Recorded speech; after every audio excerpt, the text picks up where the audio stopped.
Ladies and gentlemen, boys and girls, welcome to another episode of the 33 Fuel podcast. My name is Warren. I'm one of the co-founders here at 33 Fuel, and it gives me great pleasure today to introduce Mr. Grant Breese. Grant was a guy who I met entirely by a fortuitous chance. There I was, out for a long bike ride in the lanes of Kent, having left central London very early one Sunday morning. And I was a bit peckish. There was a beautiful little Italian cafe in one of these villages, and I stopped, parked my bike up, time for a coffee. And while I was there, got chatting to the couple at the table next to me, very un-British, full stop, talking to strangers. What's that all about? We're not in America. But it happened. It really happened. Lovely couple. And the guy, Stuart, turns out, Stuart Barnes is his full name.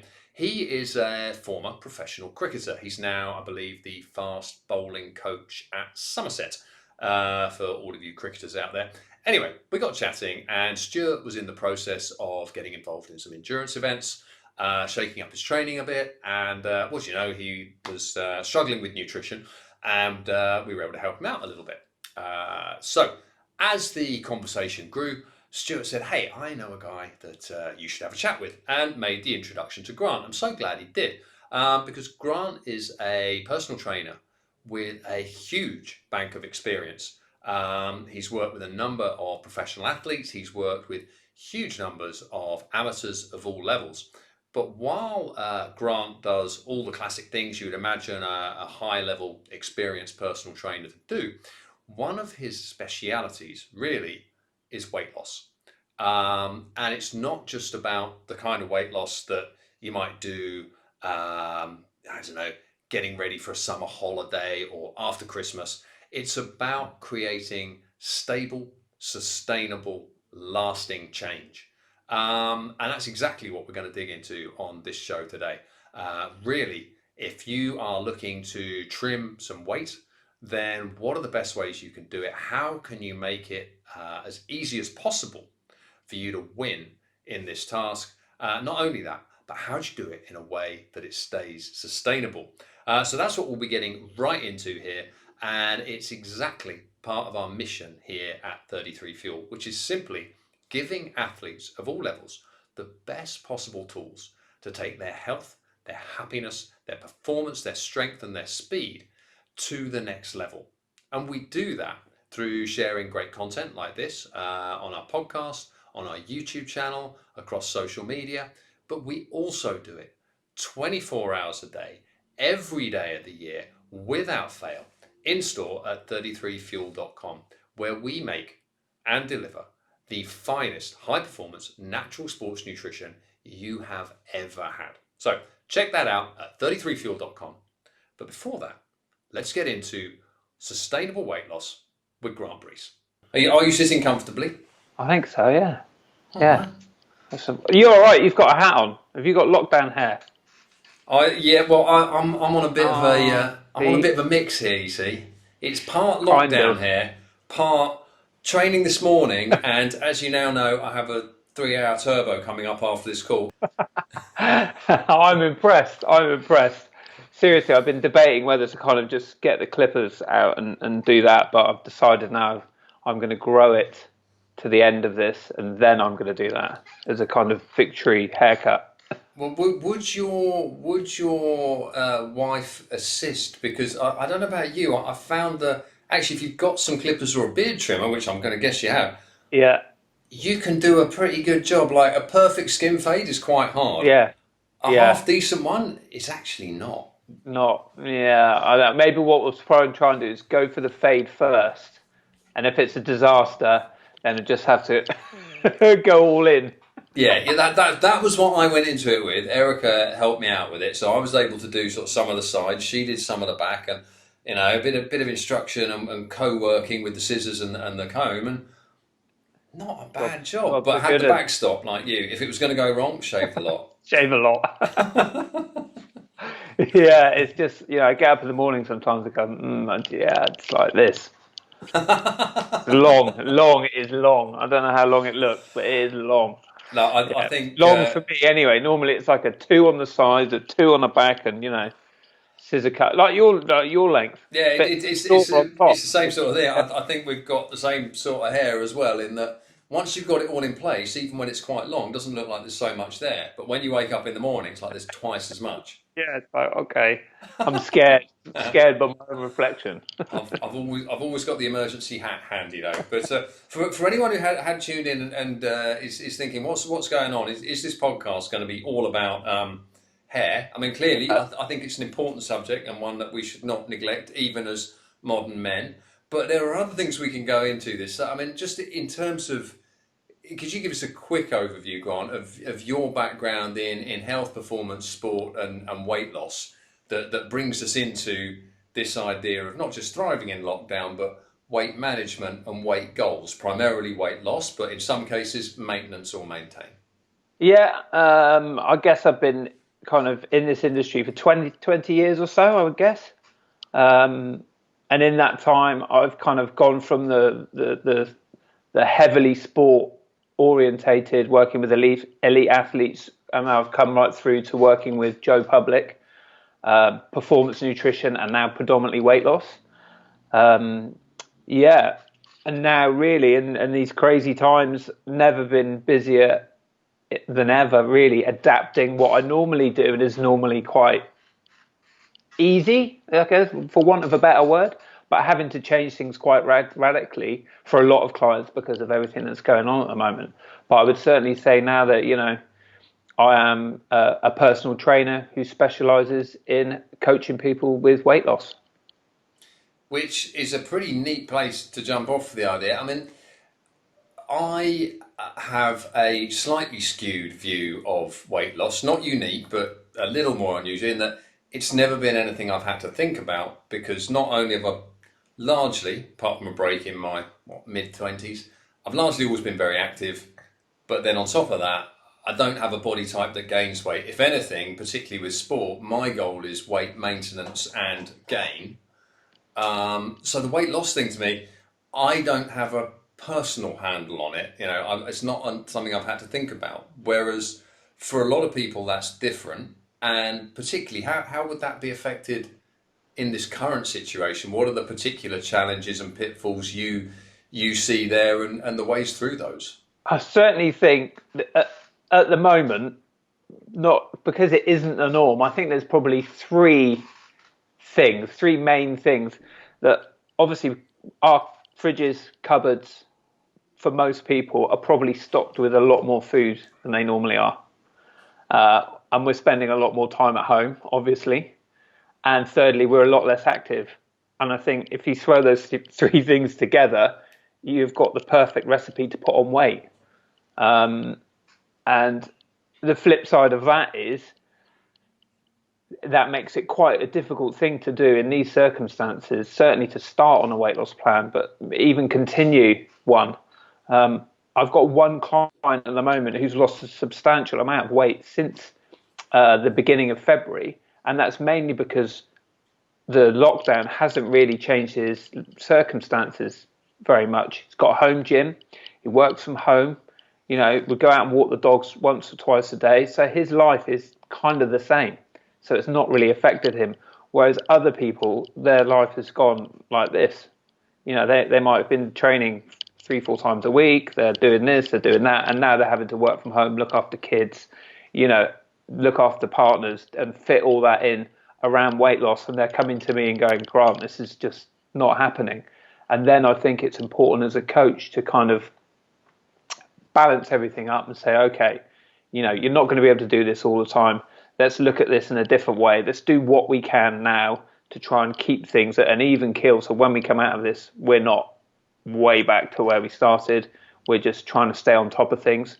And a little bit like you guys are saying at the moment, there's going to be days where we're good and we thrive and we eat well and we train and we feel good, and days where we're just trying to survive. Yeah. No, I think that's a great point. First of all, the activity level, and we discussed this in some of our chats. Like when you work from home, even if that's your norm, your daily step count is just going to basically be non-existent unless you get mindful about it. So there's your reduced activity straight away. Even if you were going to the office every day and now you're not, well, work life, you're still working from home. You're not walking to the station. You're not going out for a sandwich at lunchtime. You're not walking around the corner with a colleague. Whatever you're doing, like that baseline of activity for almost everybody has plummeted unless you get conscious. And something someone else has noted, and I've seen this in various LinkedIn posts and from other friends who are into a working from home situation, largely for the first time, other than the odd day, it's the mention of the biscuit jar. Well, it's always there. How many biscuits do you get through in the morning? Because it's always there. And exactly what you said. But I hadn't tied that to the fact as well, there's more food in the house in the first place. Yeah, because people are buying, generally, again, this is anecdotal, but most people that I know are buying more food, right? Because they're not going out, so they're going, okay, let's buy a little bit extra to last us, but still probably eating all that in a smaller amount of time. I know, everybody's doing it. I'm certainly guilty of it. You think, oh, we'll buy a little bit more because, we won't get another online shop for a little bit, and then you just devour it that much quickly. But again, I find that there's a flip side to everything at the moment. Myself and certainly other clients have been buying vegetable boxes. And what I've noticed is when we first bought one, it was lasting us 2 weeks because we kind of didn't know, I eat a lot of vegetables. My diet is quite good, but it was like, oh, okay, well, how are we going to cook this? And what are we going to have this with? And we've gone down from it lasting 2 weeks to it lasting a week without even really thinking about it, because we've had to adapt to the food that we've got, not necessarily the food that we would have gone out and got ordinarily. So it's nice. It's taken us out of our comfort zone, and now we're cooking, a lot more varied food, which I'm hoping that a lot of other people are doing too. That's another brilliant common thread you've identified there. I wouldn't have noticed it, but as soon as you said that, the light bulb went off, because the number of conversations I've had, you're right. There is, in every downside, there is an upside. You have to look for it, but we've got the downside: less daily activity, more food in the house, more boredom, frustration, a little bit of fear at times. This is not the most fun situation, even if you're fortunate enough to be healthy. And so that's all bad in a weight loss and management situation. Upside, well, people are cooking a lot more. Because I'm sure I do still see the delivery bikes out around here, but there aren't many of them, and I can't imagine they're serving everybody. So that idea of just, you come home late from work, bang, get Just Eat or whatever to bring a takeaway around, less of that, more cooking. And is that something you're seeing with your clients as well as with yourself?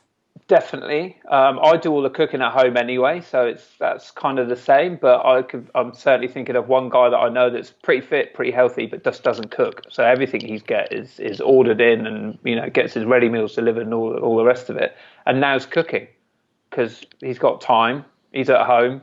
He's got no family, so it's easy for him to do. So again, I think you've kind of got these kind of two polar opposites happening at the moment. And I think a lot of people are just rebounding from the pair of them, the survival and the thriving, surviving and thriving. I think people are just volleying between the two, depending on their circumstances. And so looking at it from a weight loss perspective, let's say either someone wanted to start a new plan for a weight goal ahead of lockdown, or they were on track with one before lockdown, but now the situation has changed. So whether it's starting or continuing, working towards that weight loss goal, where do you recommend people best start to be able to achieve success in that space while we're under the current situation? I think you have to heavily focus on nutrition, simply because, let's say going to the gym makes up between 5 and 10% of your total daily energy expenditure. Your need, going out and walking around your day to day makes up kind of 15% of your daily energy expenditure, and they're immediately taken away. So it's such a large portion of what goes together to help with weight loss. You've got to really heavily focus on what you're eating, I think, and because you're dropping 25% of what would be burning calories in your day, that's quite a sizable chunk of food. So I would say, there are people out there, I think, that at the moment that are losing weight, but I think there's a majority of people that would struggle to do that because of the quantities, because of the amount of change that it would take to keep that weight loss happening without any gym time, without any, out and about, just doing your, non-activity exercise thermogenesis, your NEAT, and without doing, any gym stuff, which only makes up between 5 and 10% of your total daily energy expenditure, but it's still quite a sizable chunk. Well, that echoes. It was a quote I heard recently, or was reminded of. I forget the athlete, but they were an early proponent, I believe, of really starting to look at nutrition more closely. Their point being, well, I train once a day, but I eat 3 times a day. Right, so the value, like, it's a significant input to whatever the output is you want. Now, if you then remove a bit of that training, when you're right, we've got that decreased movement. So by becoming more conscious of what is being eaten, as well as presumably the quantity of it, where would you start to unpick that one? Well, let's do the nutrition side of things first. Sort of, where are the key wins and pitfalls that you see in that setup, both through your professional practice and through your clients? I think the first thing to do would be to target the shopping list, because if it's there, you're going to eat it. It's just human nature. So I think would be to target that, to really push your, hyper palatable, calorie dense foods off the list. By which you mean like the chocolate biscuits, the Oreos, biscuits, the ice cream. Yeah, anything that once you start eating it, you can't stop. We all know what those types of foods are. Everyone has their specific choices, but that would be my first port of call. Let's look at shopping lists. Let's try, or if you feel that you can't do without your packet of Oreos, let's buy a smaller packet, or let's only buy 1 packet instead of 2, or so you're not creating too much of a world of restriction.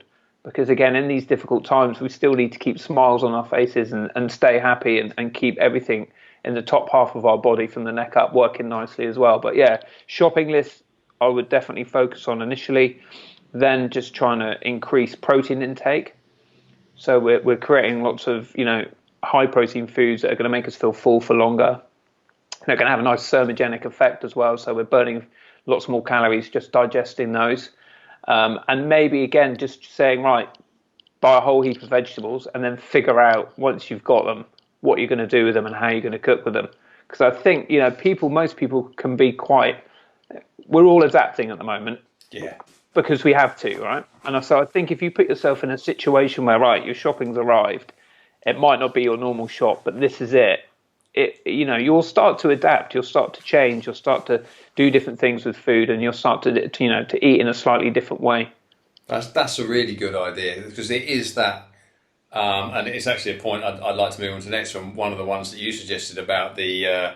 Now I don't want to get your words wrong. It's the overcomplication of a simple principle, as in the calorie deficit. But similarly, what are the simple things to win here? Well, if the stuff is in the house, quite literally at the moment, you can't eat it, because it's not like we're going out to restaurants or anything. But it's balancing that with some sense of, a bit like in the training sense, where someone goes, I'm going to run every day, and as soon as you've missed one day, your whole goal is blown. Maybe don't go, I'm not going to have any of those hyper-palatable, calorie-dense foods, whether they're the chocolate biscuits I like or the crisps. I'm going to have any, but just cut it by 50, 70, 80%. There's something there, you can have it, now work with what you've got. I mean, do you think it is reasonable? I mean, we've talked about knowing people who are cooking more, hearing that anecdotally from friends and clients, but do you think that's a valuable step as well? Because when you start preparing all your meals, A, you have to be a bit more conscious about it, and B, maybe there is time to start building those kitchen skills. And if you are making stuff from scratch, which from scratch can sound a bit,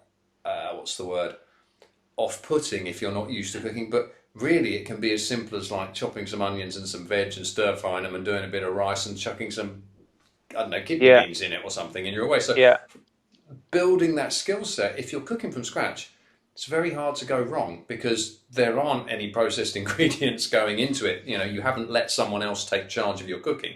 You've taken control of it, and you can make a better meal. So is that something you would suggest to people, to bring the cooking in alongside the shopping as part of this let's put some really strong, simple pillars in. Yeah, I think so. I think, again, I think the kind of basis of successful coaching is being able to understand a person's lifestyle and the effects of what you're trying to implement on that person's lifestyle. So if that person, say for his example, in a family of five, you know, they're the only one trying to lose weight or trying to maintain their weight loss while all this is going on. They've got to cook for other members of the family. In that situation, it becomes almost impossible. So then you're going to have to say, right, okay, well, let's maybe just put the brakes on this and eat what everyone else is eating, but you're just going to have a smaller portion size. So I think this is where coaching really comes into its own, that you have to be like symbiotic. You're in a constant state of flexibility working with people. The principles are the same. The underlying principle, like you said, of the calorie deficit is the same, but the method is constantly moving from client to client, from time of year to time of year, and that's something I think that I really hold true no matter what. It's like Christmas time, for example. People have had a great year of training and they're doing this and they're doing that and they've lost weight, and it gets to Christmas and people freak out. I'm just like, look, don't worry, it's 4 weeks off. The best athletes in the world have off seasons, have time away, but they do nothing. Look at this like that. Look at it as a time where you can just relax, de-stress, maybe eat some of the foods that you wouldn't have eaten before, or just be, put less pressure on yourself. So a bit like the athlete that you were talking about earlier before we started recording, who is putting in 400 kilometers a week or whatever on indoor bike training, but then because his lifestyle previously was train, race, train, race, train, race, not got family, professional athlete, this, that, and the other. Well, actually, there is the time in the day for that, and maybe that is a reasonable training load because there's a recovery load in there, and that could be great. But you can't cookie cutter that onto someone else. Therefore, brilliant point, great idea. Get those things out of the shop. What if you got 3 kids? It's not like they're necessarily going to stop eating biscuits occasionally. So there's going to be a lot more biscuits than you could eat in one go in the house, just if you had a week's normal supply for the kids having a few every now and then.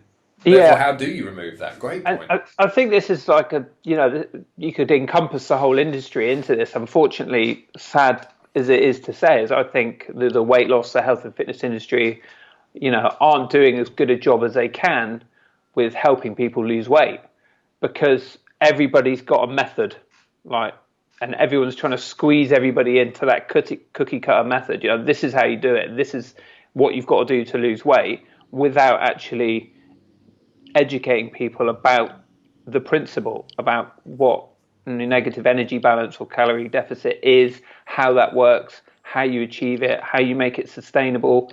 And we've got this kind of continuum where the majority of people that really need to lose weight at this end, they're not eating well.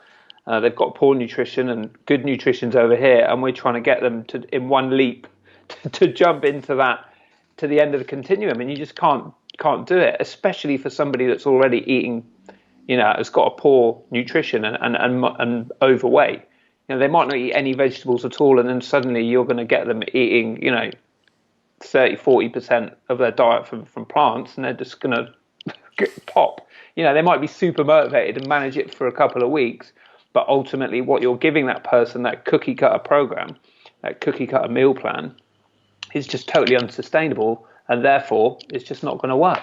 Yeah, no, you're right. It's like you can't go and cycle 100 miles straight out when you've never done any cycle training before. You have to build it up gradually. I mean, I think certainly from an audience point of view here, we expect the majority of people have certainly an awareness of the basics of good nutrition, and would be doing some amount of exercise, and are probably continuing in some way where possible, and life is allowing at the moment. And we'll all be on that scale. Some days we're surviving, some days we're thriving. But as long as the goal is thriving and we're moving in that general direction, then it's all gravy. So to come back to that idea of the basic principles and how they would apply across the field to everyone, it was one of the comments you had in one of the emails we were swapping, the overcomplication of a simple principle of calorie deficit. So, can you just sort of open that one up a little bit more for us, and how that fits into this? Yeah, I think the principle of weight loss, right, itself is very, very simple. We need to expend more energy than we're eating. That's it in its rawest form. Yes, people would argue in lots of different ways that there's more to it than that. But if you were building a pyramid, right, that's what's on the bottom. You want to achieve weight loss, you need to be burning more calories than you're eating. Simple fact. But what happens is a lot of people, businesses out there that create a method and push the principle out of the way. They don't tell people what's actually going on. So you have a lot of people that are trying to lose weight. They've done low carb diets. They've done keto. They've done Slimming World. They've done you name it. They've done it. SINs and cut foods out and all the rest of it. You'll meet these people and you'll discuss everything, but they don't know the what, how, why that's all happened.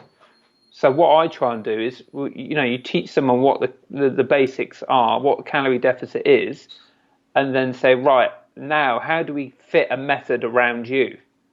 And it doesn't mean that you can't use bits and pieces from all those different things. Fasting or skipping a meal might work for some people better than others. So that might be part of this person's method, but not that person's method. So I think it's, again, from a coaching perspective, it's really important. That's what a lot of people ask me. They say, so what's the method you use? And I said, well, it depends on the individual. I'm just not a one size. You have to fit into my method because that works best. And I think a lot of the bigger businesses, they do that to confuse people. They do that on purpose because, wow, what a great business model it is to have, continual repeat business. When to me, it's like fraud. Someone's coming to you, they're paying you for a service, and then 3 months later, they've got to come back and do it again. I think one of the best things that I heard was someone saying it's like buying a driving lesson, 10 driving lessons, doing your test, and then 6 months later having to buy another 10 and do your test again. It's just crazy. You're And right. I do recall that I think there was an ex-finance director of Weight Watchers, I think it's Richard Samba, who claimed that 84% of their revenue came from repeat business. A great business model, but to me, that's just horrendous. You're leading people up the garden path. No, I hear you there. That is, if it worked, they shouldn't have any repeat business, which therefore, without getting too cynical about it, where's your overall motivation to get it to work? It's a bit like, as a former, it was a long time ago now, but as a former journalist, inside the world of journalism, you don't ultimately really want to get news. At least you don't want to give people the whole story, because why would they come back and read the next day or read the opinion piece or read those interviews about, you need every side of the story because you never really have the whole thing, so you keep coming back. And I guess there's a bit of that going on in weight loss. I mean, so okay, calories in, calories out. I think everyone can understand that one, but where do you start? I mean, is it a case of what gets measured gets managed? I think that the kind of perspective that I have is, initially you've got to give people some understanding of where they are now nutritionally. Most people know where they need to go. They know what they need to do to improve their health, but you need to kind of give them some understanding of where they are now. So encouraging people to, read food labels, keep a food diary, track calories. All of those things can make them more nutritionally aware. People come to me and go, blimey, I can't believe that, that beer that I'm drinking is 250 calories a go. 4 of those on a Friday night, and I'm ruining my whole week. And it's not necessarily something, it's a controversial thing. A lot of people think it creates disordered eating. I would say that if there's disordered eating there, then it might not be the best thing. It might exacerbate it. But for most people, I like to do it with my clients for 4 weeks. Do all your weights and measurements, do for 4 weeks, then take 2 weeks out and see if you can manage over those 2 weeks to keep your weight going in the direction that you want it to go. If it doesn't, you start it again and see where you're at. Inevitably, consciously or unconsciously, human beings lie. And we will miss stuff out when we're logging. We won't log particular things. Maybe if we're using MyFitnessPal, we might scroll down and pick the item that says it's less calories than the same item above. So all those things come in as factors. But I think it's important that we educate, we help people learn, and then give them the tools to go, right, how's it going to work for you? It's almost as if you're just laying it all out in front and going, right, I'm going to coach you through it. I'm going to show you how each of these tools work, and then you're going to decide which ones you want to use. And on the MyFitnessPal area, you're right, it has to be tailored to everybody. The MyFitnessPal thing has come up previously. I mean, is that your tool of choice for reporting? Because you're right about that point of when people self-report, we tend to generally tip it in our favour, even if we're not. And what do you know, when companies fund scientific research, that research tends to prove the point the way they want it proved. It's just a gentle bias we all have. So allowing for some of that, let's say, I mean, is it important to get this baseline calorie figure along with an idea of the breakdown of your daily nutrition? And is MyFitnessPal a tool that you would recommend for that? Because I know a lot of professionals use it, but I say, as it's not something I've ever specifically tracked, I've not spent much time with it. I wouldn't know where to start with tracking this stuff. Can you get weight loss without using MyFitnessPal? Yes. Do I use it? Yes. Is it completely accurate? No. I think again, it gives people a guide. There are a lot of things right with it. There are a lot of things wrong with it as well. I think so say for example, you've watched this, you go on, you log into MyFitnessPal, you say you want to lose 2 pounds a week, it will give you a deficit of 7,000 calories a week, which is absolutely humongous, because a pound of fat is 3,500 calories. So don't ask me why the FitnessPal does this. So to create a 7,000 calorie deficit a week, it's going to be an absolute disaster. It'd be a nightmare. Be horrible. So, you need to be able to go in, create maintenance first. That's what I say to my clients. Just do maintenance. Just go in and log, learn, and understand.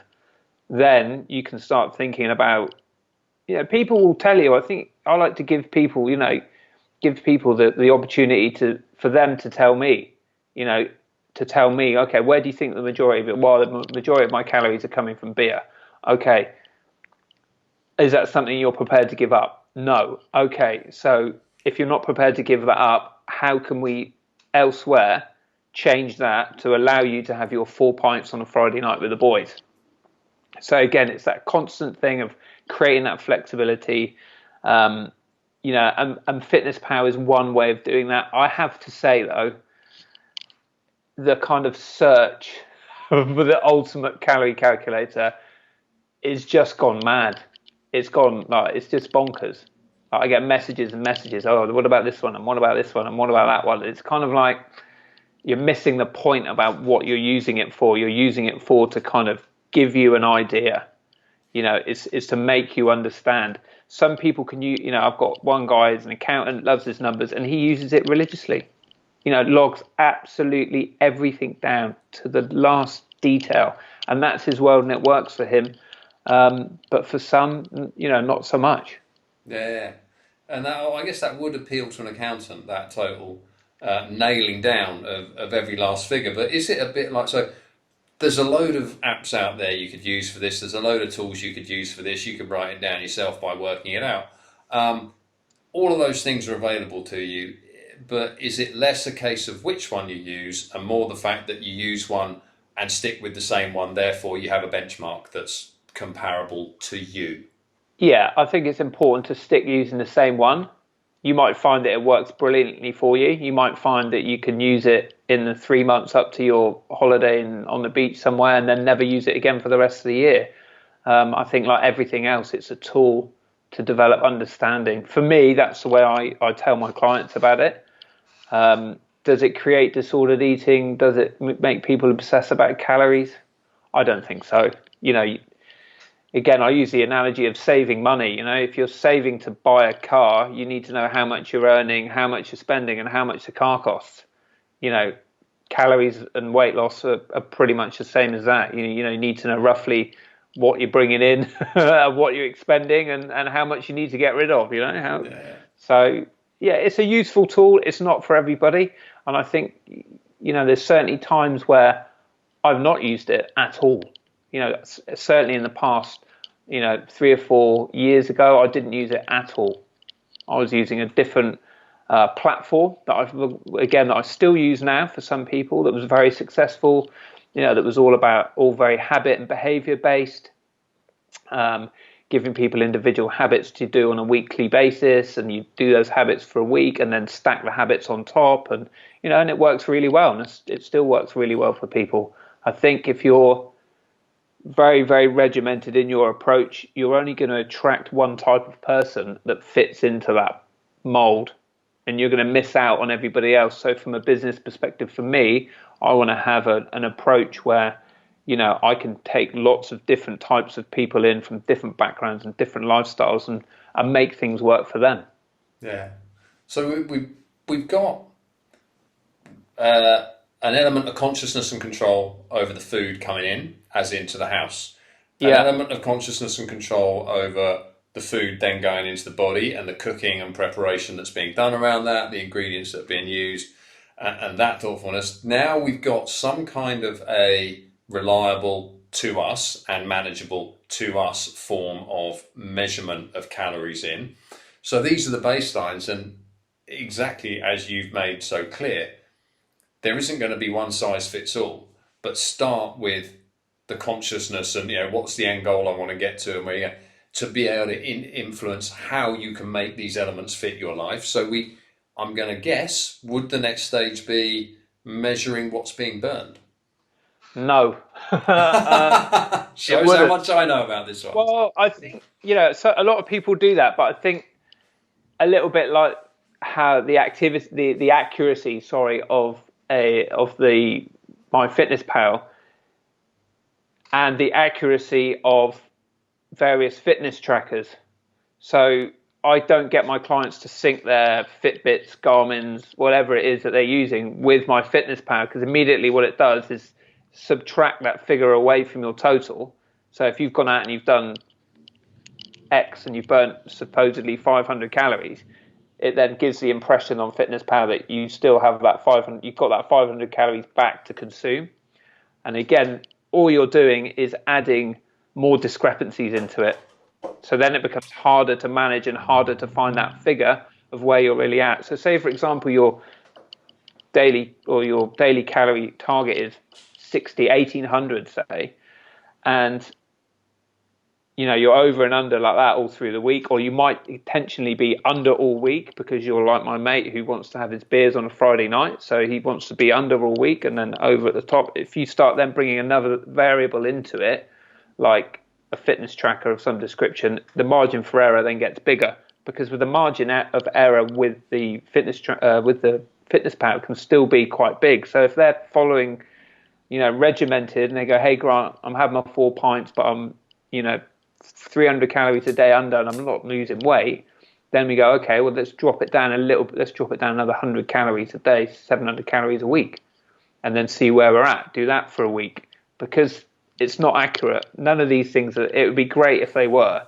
It'd be great if there was a way to figure out when we eat food, how many calories it took to burn that food up and digest it. All these different variables are thrown in there. So we just got to try and be as accurate as we can when we can, I think. And then fine tune it as you go along the way, rather than overcomplicate it. Yeah, and you need that time. You have to have that time to do things, to figure out, what is going to work for that person. And so, one of the other things that you'd mentioned in one of our earlier emails was the idea of how to create a sustainable calorie deficit. There's the basic premise, it's calories in, calories out at a basic level. And as you're much more aware, there are a lot of other angles in there that people would bring in. But if there's a pyramid, I love that description. If there's a pyramid, the bottom of the weight loss pyramid is that. You can't do it without that. Therefore, Yeah. In terms of making that sustainable deficit, I know we've looked at measurement, which will certainly be a part of it, and feeling, and then measuring regularly to see are you going in the right direction. But what more would you add on that idea of creating that sustainability? I think the main thing for me and with my clients is familiarity. And that shocks a lot of people because you think, well, you're trying to get them away from what they're doing now. And I think that's the same for everybody, whether they're an athlete or, somebody who's very overweight and wants to lose. You need to keep that familiarity, because if it's radically different, they're just not going to be able to sustain it. You're going from, again, that continuum of good nutrition or poor nutrition to good nutrition. You're just trying to do a leap, or you might be halfway along of it. And again, you're trying to leap to somewhere that's just not familiar. Whereas if you keep things familiar, make small changes, get them bedded in, get them working, make a few small changes, you can progress along that continuum to a spot where things start to work for you. It might not be all the way to this super duper good nutrition, but it might be at a point where you're going, hey, this is working for me. I'm losing weight. I'm still doing my Friday night beers with my mates, and I'm playing football now as well. Or you're doing all these different things. So your lifestyle is still familiar, but you've lost weight. And I think, that helps with educating people about foods as well. We have this preconception that these foods are for weight loss and these foods aren't. When the reality is, like, all foods are for weight loss. It's the quantities of the foods that you're eating that is the issue. Yes, we always want to push you towards good health and better health, but your starting point is, let's keep things nice and familiar so you can continue to do them. Again, going back to the Christmas thing, it's the one time of year that you can throw the most ridiculous diets, fads at people, and they'll do them for 4 weeks, 6 weeks, because they're so motivated, that they're gorged, and it's like, right, I can do that now. But if you could create something sustainable, it means that they didn't have to turn their life upside down for January and half of February, and they could keep that going right the way through to the summer. And so they're, beach ready, or whatever you want to call it, for their beach holiday, or just feeling better in themselves.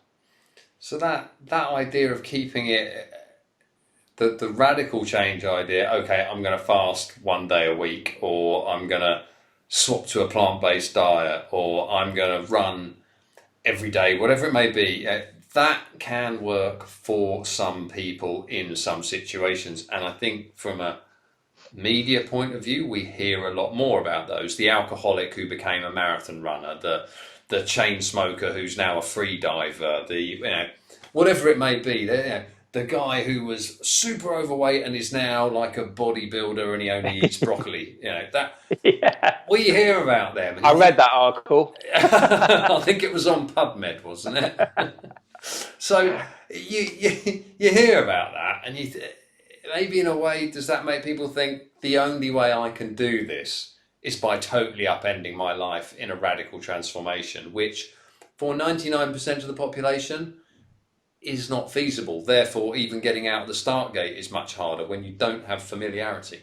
Yeah, and I think you've hit the nail on the head. There's so much misinformation out there that Joe Public, no matter what they want to do, run the marathon or lose 10 kilos, they're like rabbit in the headlights. It's like, whoa, Christ, what do I do? Where do I go?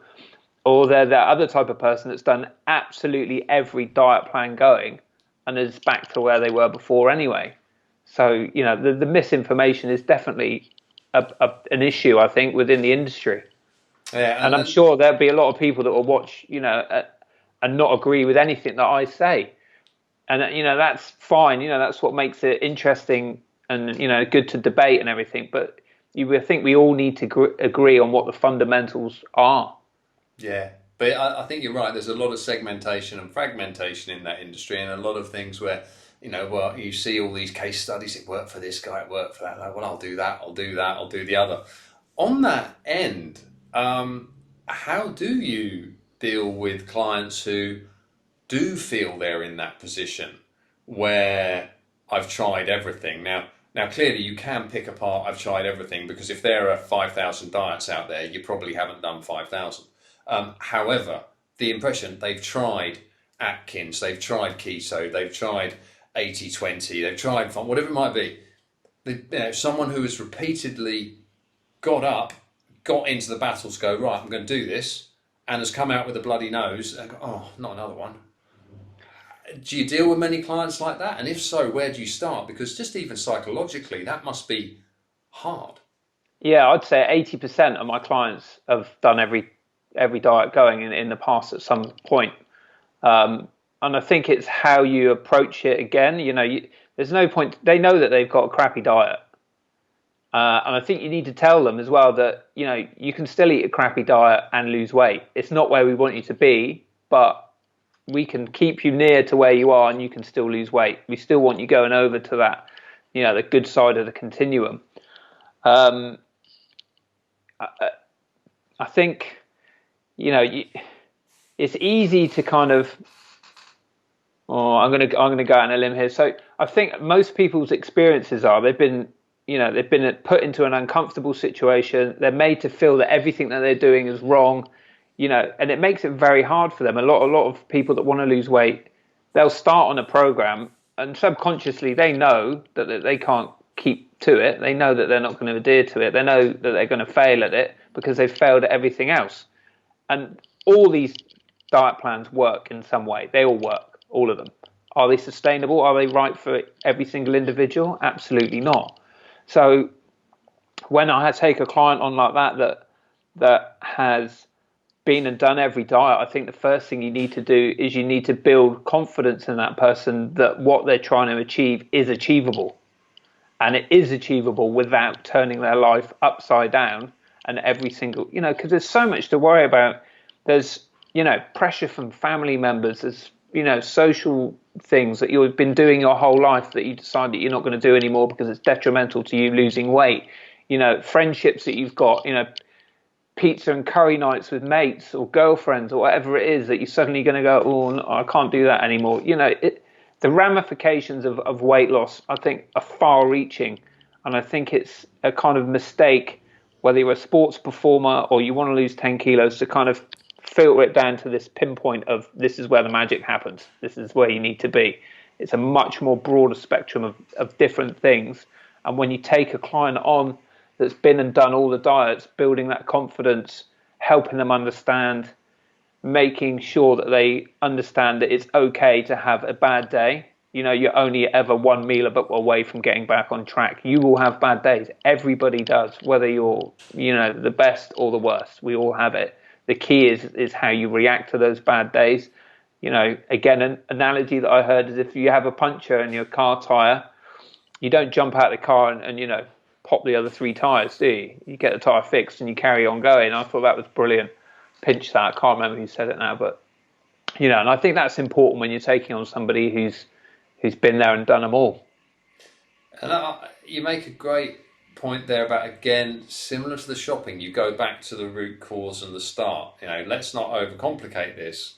How do we start in terms of improving the quality of our food or the mindfulness of it? Start with the shopping list. That's where go back to the source.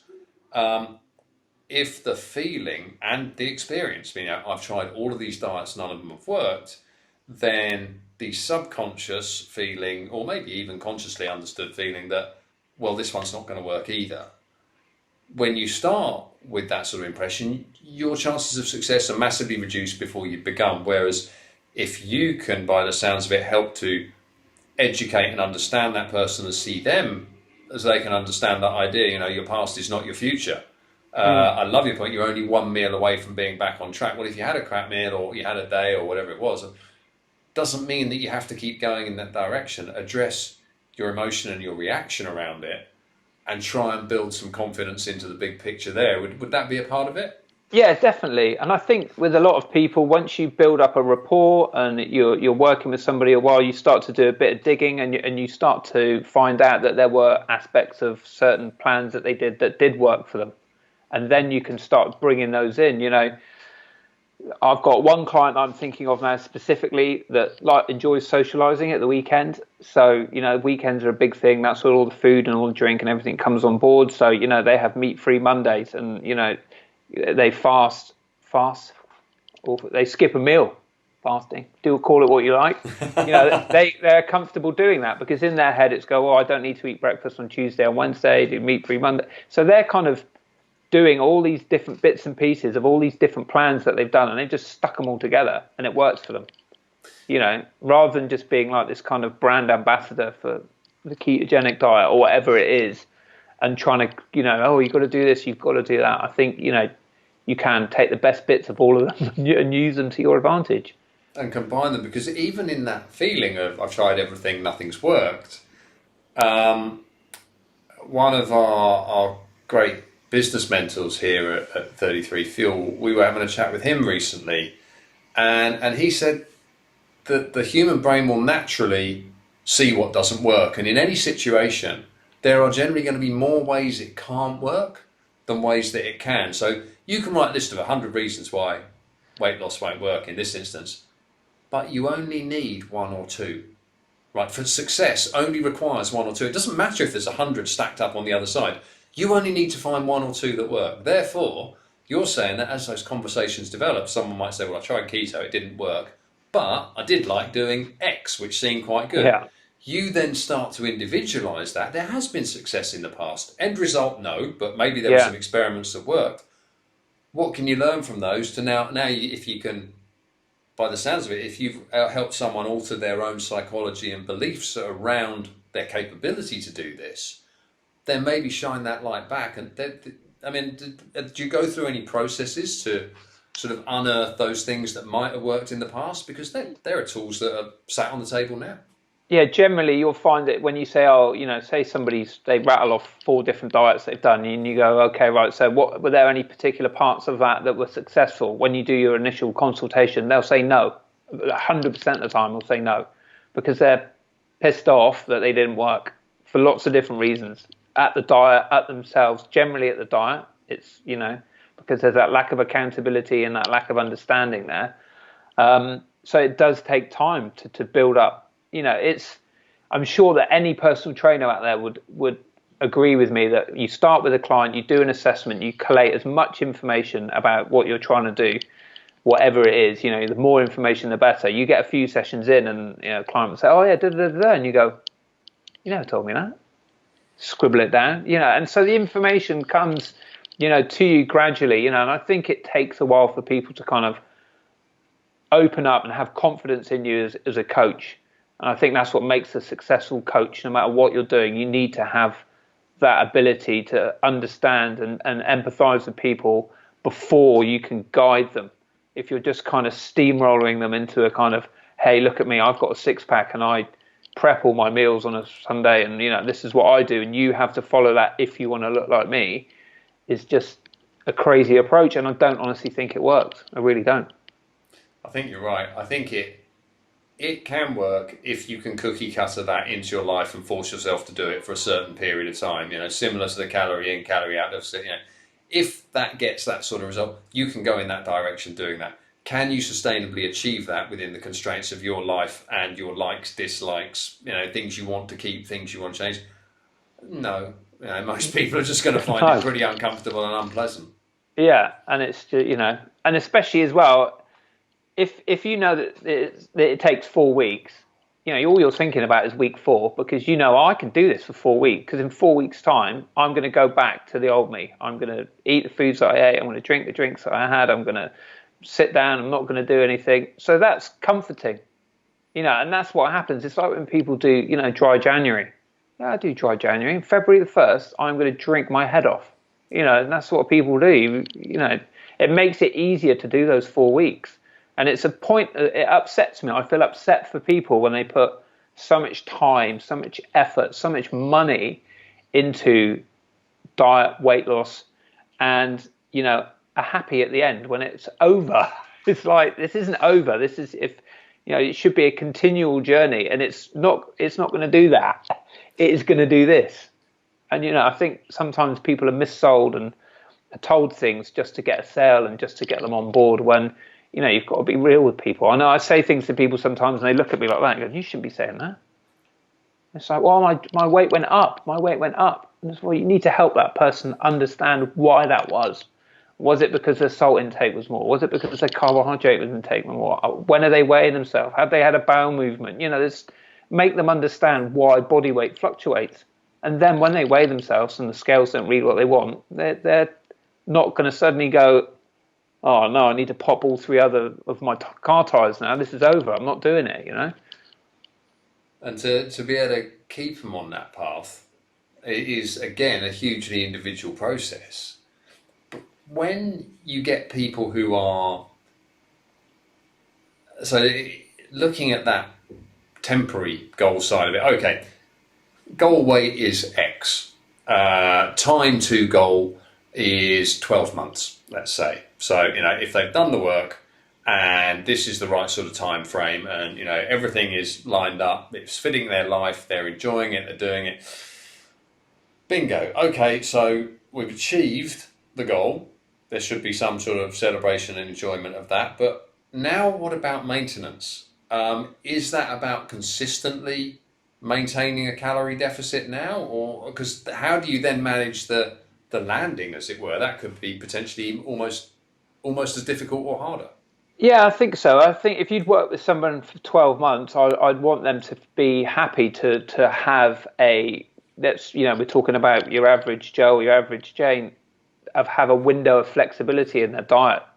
So, they might have good days and bad days, or, they put on a 6 pounds, 8 pounds over a couple of months, and then they know that they can go, oh, hold on a minute, and then they can rein it back in again. I think the key is you're trying to develop new habits that then become the habits, and there aren't any old habits anymore. You can't. There's no old habits to go back to. You've spent a year changing mindset, developing new habits about exercise, about nutrition, hopefully dragging their friends and family members on board for support, and taking them to a point where if they finish working with you in 12 months time, it's not the end of the journey, it's just they're carrying on to do something else, and hopefully have a life where they're in control of their weight, and they look and they feel how they want to feel.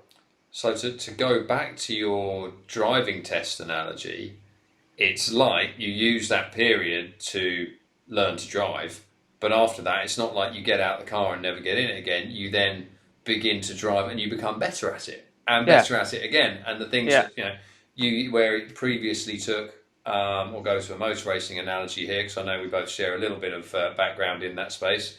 There was a guy who wrote a book about motorcycle racing, Keith Code. It's called A Twist of the Wrist for anyone who wants to go get it. It's not as suspicious as it sounds if you're not into motorbikes.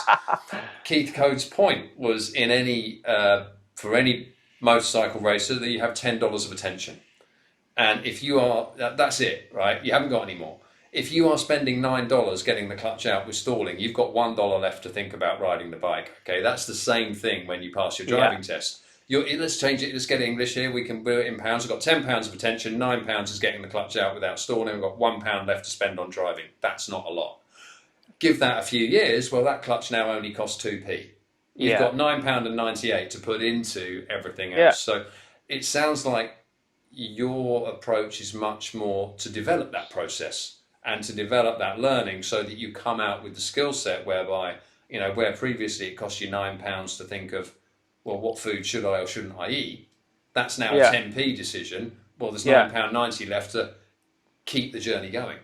Yeah, definitely. And I think you can equate that to calories. People say to me, "Oh, I don't want to be walking into a pub for the rest of my life going, that's 1,000 calories and da da da." And I'm like, you won't. You just won't. You do that initially, right? It's, what do they call it? Unconscious competence, is it? When you have to remember something and then it becomes subconscious competence where you do it without thinking about it.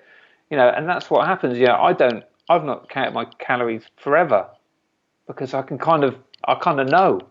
I kind of know what I need. I kind of know when it's not quite right, and I know I need a bit more in the tank, and I know when I've put a bit more on, and and I think that's like your driving test. You don't get in and go, hold on a minute, seatbelt, and then what is it next? You just get in and you do it. It's automatic, and I think that's what happens when you get to a good point with your nutrition and your food and your weight loss.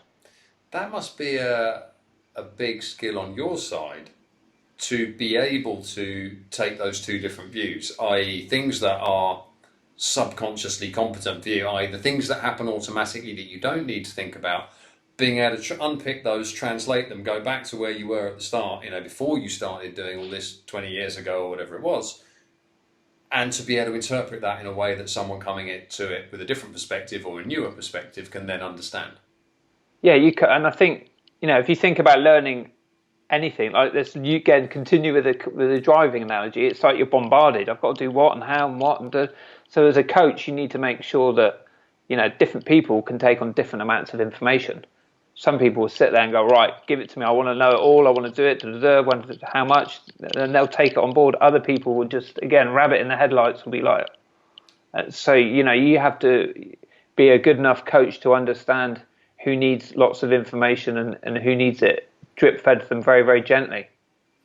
And I guess that's a big thing for people themselves to work out, honestly, is, as you've made so clear throughout this, okay, which direction do I want to go in?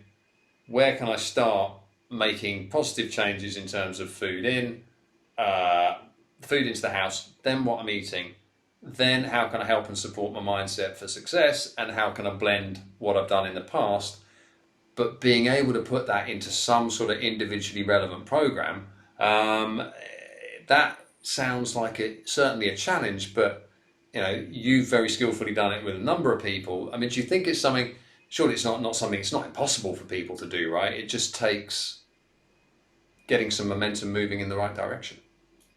Yeah, and it's such a challenge because I'm sure you're aware of the kind of I'm waiting for the right time. I'm going to start on Monday. All that kind of mindset of everything has to be right and in place. But every day is part of life. So let's start now, because you're going to have days like today and days like tomorrow. So it's all good experience of how this is all going to fit together. And I've had clients that have come and seen me and disappeared off the face of the planet, and then come back and had a completely different result. So it is a challenge to get people in the right mindset, to get people moving forward. And I think from a personal perspective, as a coach, sometimes it won't work, and sometimes you won't be able to take a client where they want to go, and that's okay. And you need to be okay with that, because they might come back knocking at your door again, and you might get a completely different result with them.